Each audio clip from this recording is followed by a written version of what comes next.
আসসালামু আলাইকুম। তো সবাই কেমন আছেন? আশা করি ভালো আছেন। তো আজকে আপনাদের সাথে আরেকটি কাজ শেয়ার করব। তো আমার হাতে যে ফোনটি দেখতেছেন, ফোনটির মডেল হচ্ছে iPhone 7 প্লাস।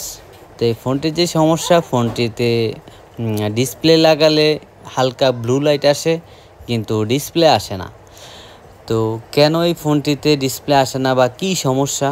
তো আপনারা দেখতেছেন যে ডিসপ্লেতে একটা ব্লু লাইট, কিন্তু ডিসপ্লেতে কোনো গ্রাফিক্স দেখা যাচ্ছে না বা কোনো লাইট নেই। ডিসপ্লেতে শুধু একটু ব্লু লাইট দেখা যাচ্ছে। তো এই যে সমস্যাটা, সেই সমস্যাটা কী কারণে হয় বা এই সমস্যাটা কীভাবে সলভ করব? তো আপনারা যারা টেকনিশিয়ান আছেন তারা অবশ্যই খেয়াল রাখবেন যে অ্যাপেলের অনেক সময় দেখা যাচ্ছে আপনি ডিসপ্লে কানেক্টর খুলে ফেলছেন ব্যাটারি কানেক্টর খোলার আগে। তো এটা খেয়াল রাখবেন, অনেক সময় শর্ট হয়ে যায়।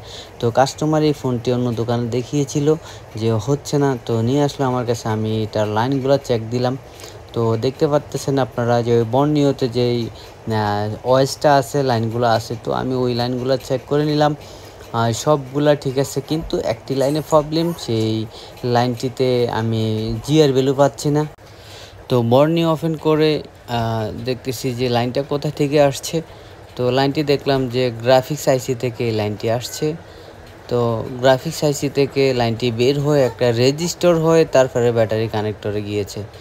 তো লাইনটিতে জিআর ভ্যালু নেই। তো এখন যেটা করব সেটা, এই লাইনটি হয়তো মিসিং থাকতে পারে, বা এই ফোনটির যে গ্রাফিক্স আইসি, সেই গ্রাফিক্স আইসিতেও সমস্যা থাকতে পারে। তো আমি যেটা করব সেটা হচ্ছে, আমি একটু লাইনটা চেক করব যে রেজিস্টরটা আছে, ওই রেজিস্টরটা মানটা ভ্যালুটা আছে কিনা। যেহেতু কানেক্টরে জিআর ভ্যালু পাচ্ছি না, তো গ্রাফিক্স আইসি থেকে যেই রেজিস্টরটা গ্রাফিক্স আইসির পাশে আছে, তো এই রেজিস্টরটা আমি একটু জিআর ভ্যালু চেক করে নিব। এই যে দেখতে পারতেছেন যে রেজিস্টরটা দেখা যাচ্ছে গ্রাফিক্স আইসি থেকে বের হওয়ার পরে এই রেজিস্টরটা হয়ে জিআর ভ্যালুটা কানেক্টরে যাবে।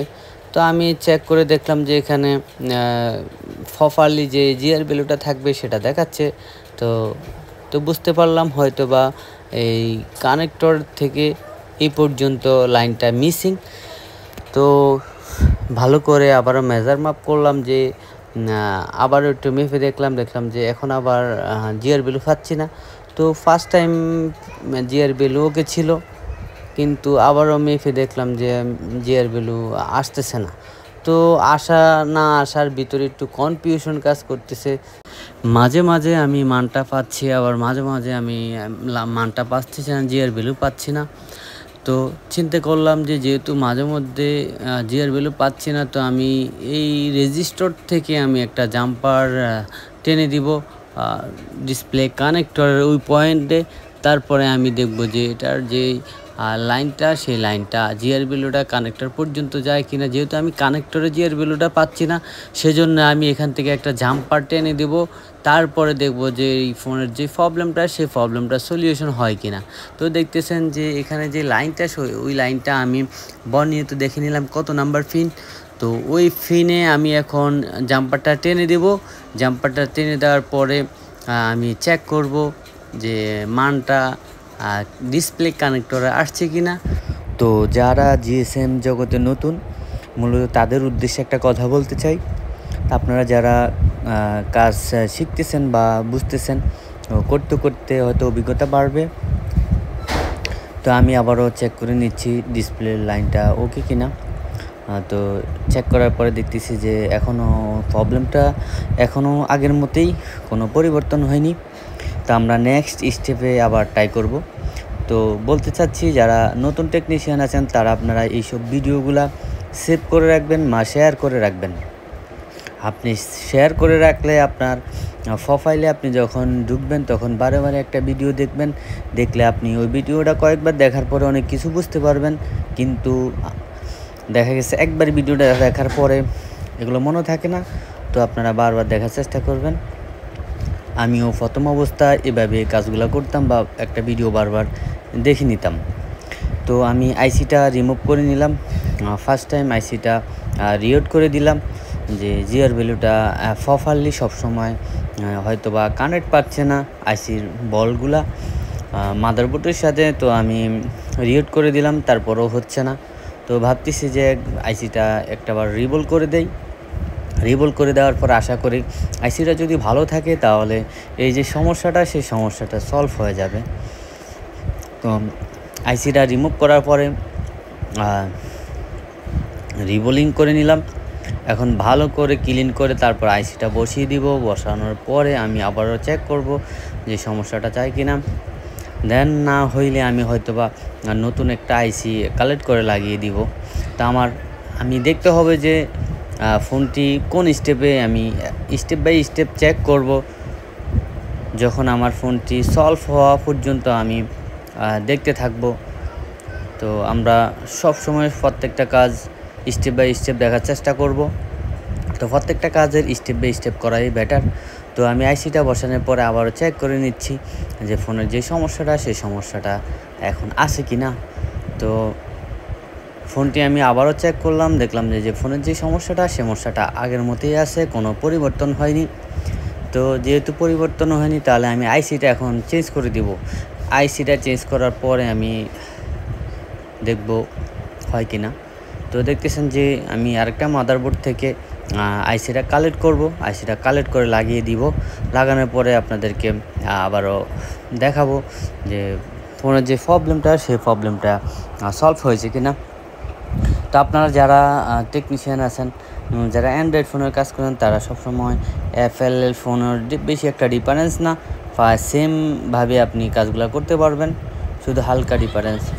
তো আমি একটা জিনিস খেয়াল করলাম ফোনটিতে যে একটি ক্যাপাসিটার শর্ট পাচ্ছি। তো দেখতেছেন যে একটা ক্যাপাসিটার শর্ট আছে। তো দেখতেছি যে গ্রাফিক্স আইসি থেকে একটা লাইন বের হয়েছে, ওই লাইনটা একটা ক্যাপাসিটার শর্ট দেখাচ্ছে।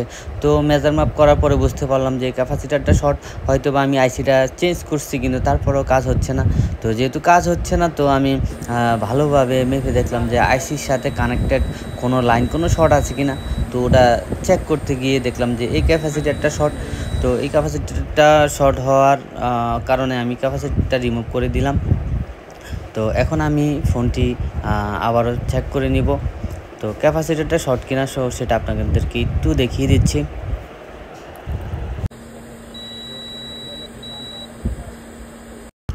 তো আপনারা দেখতেছেন যে ক্যাপাসিটারটা ফুল শর্ট দেখাচ্ছে।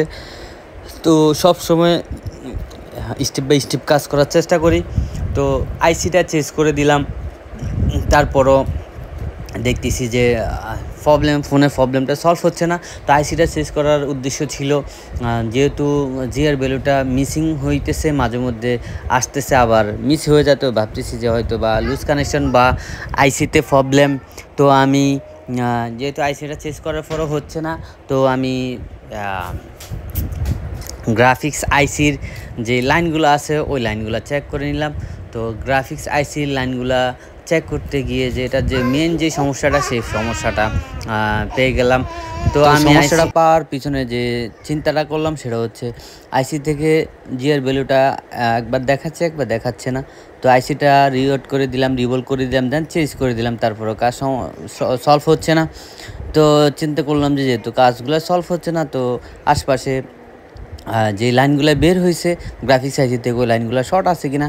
তো চেক করতে গিয়ে দেখলাম যে একটা লাইন শর্ট আছে। তো ওই লাইনটা থেকে মূলত প্রবলেম। তো এখন আমি ফোনটি চালু করতেছি কাজ করার পরে। তো আলহামদুলিল্লাহ দেখতেছেন আপনারা যে অ্যাপেলের যে লোগোটা, সেই লোগোটা শো করছে। তো আলহামদুলিল্লাহ আমরা সবসময় এভাবে কাজ করার চেষ্টা করি। যারা নতুন আছেন তারা সবসময়, তো আপনারা সবসময় স্টেপ বাই স্টেপ কাজ করার চেষ্টা করবেন। তো ভালো থাকবেন, আল্লাহ হাফেজ। তো আমার পাশে যিনি আছেন উনি এই মোবাইলের মালিক। তো ওনার অনুমতিটা জানতে চাইলাম।